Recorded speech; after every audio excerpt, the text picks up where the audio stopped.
do this. How the heck are you? This is entirely stir fry. I hope you guys are being excellent to each other out there. Today it's a little bit different. Today I want to just talk a little bit about downsizing a collection. And I know some of you guys are probably cursing me right now, but I think we all go through that no matter what you collect.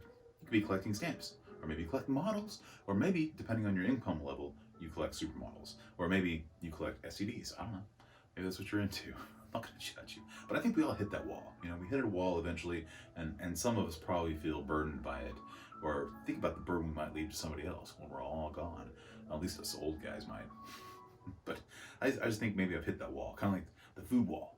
Kind of like Man versus Food, that old show. There's an old show back in the day, and this dude would just eat like 10 pounds of mashed potatoes, 10 pounds of hash browns, 10 pounds of bacon, 10 pounds of sausage, and he just kept eating and eating, have a breath mint afterwards, and he did that every day or every week until he dropped dead. I'm pretty sure he just died. I'm pretty sure he's dead. I'll have to ping it later, but no one can survive that. Anyway, so that's the thought in my head. I'm like, I think maybe some of this is probably stressing me out a little bit. I love it, but I've been doing it for so long. I've been collecting comics for decades. I've been in new comic stores, or on New Comic Day, in comic stores, what I'm going to say, for the majority of my life. You know, I've always been doing that. I've always been buying it, always been supporting stores. It's just been a part of who I am forever. And the statues I probably got into maybe about 8 years ago, so that's big. It takes up a lot of space, and there's just things. I don't want to be one of those guys where I'm like, you know, in the bathroom, trying to relieve myself, you know, maybe shed some pounds, you know, in the bathroom, and then I get up and I turn around and I have to share some awkward glance with some statue. I don't want to be that guy that has statues in the bathroom, you know. I don't want to do that. I do have a couple in the bedroom, which is crazy. My beautiful, smart, intelligent wife lets me keep a couple in there, which is just, it's surprising. But I don't really like that. You know, I kind of want to focus it. I want focus. So that's what I've been trying to do. A few months back, I took a little break, and that's what I did. I just started selling stuff. I didn't really think they'd be interesting videos, so I didn't make any videos. So I sold enough to get one of the biggest books, one of my big books, one of my top 5 books. I'm not going to tell you what the top 5 is, because then you'll rush out. You guys will rush out, buy them all up, and the price will go up. But if you need to know, it's Scott Snyder's Batman #1. It's Sleepwalker #1. It's the second print of New Warriors, the gold edition.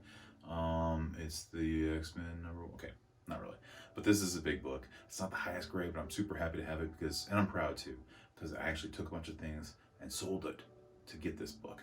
And not just this one, a lot of mid to low grade keys that I've been really wanting for a long time. And so there's gonna be a lot of them coming, just back to back. But this is one I'm really proud of. So let's check it out. Here's the clumsy, weird unboxing.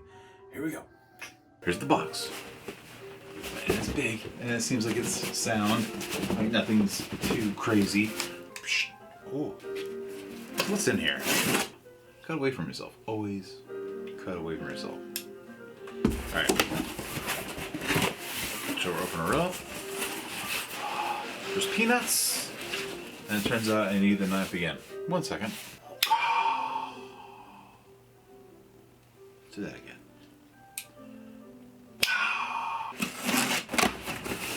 There's another box. Let's do some advertising. They don't pay me, I don't get anything, no one watches, but that's not bad. That's pretty good packing. Receipt, so we'll just go ahead and...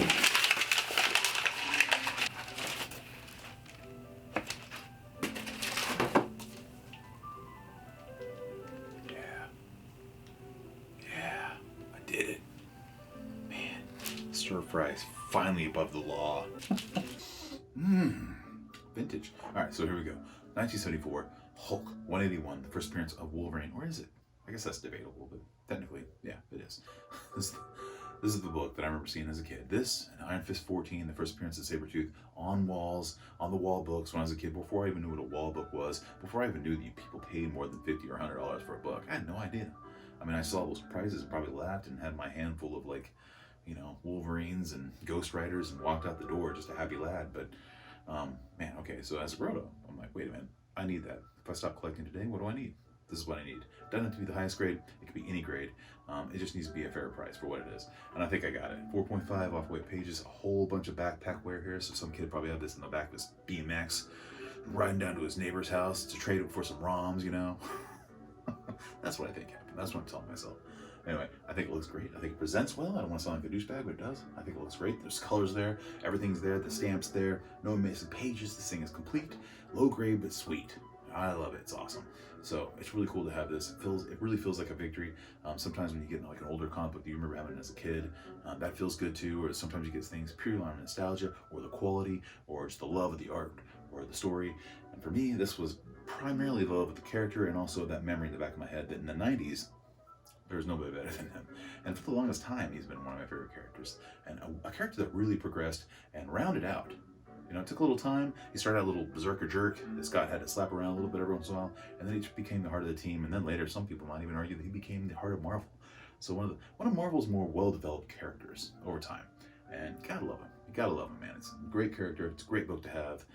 Man, it's really sweet, and man, it's really nice. And a few years ago, I got his first appearance, Hulk 180, which I was super happy to have this as well. This was like, it's like a $200 book or something. It was not a whole lot of money at the time. I think it goes for a little bit more now, maybe.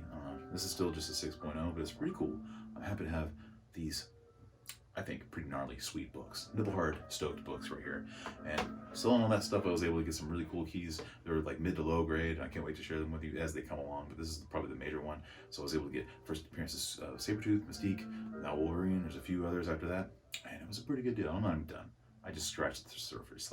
There's gonna be a lot of things to do in this room. I haven't even touched the comics yet, but you know, there might be some changes in this room. But really cool feeling to have this. Guys, that's it. Remember, stay excellent to each other. Spay neuter your pets. And Magneto was right. See you next time.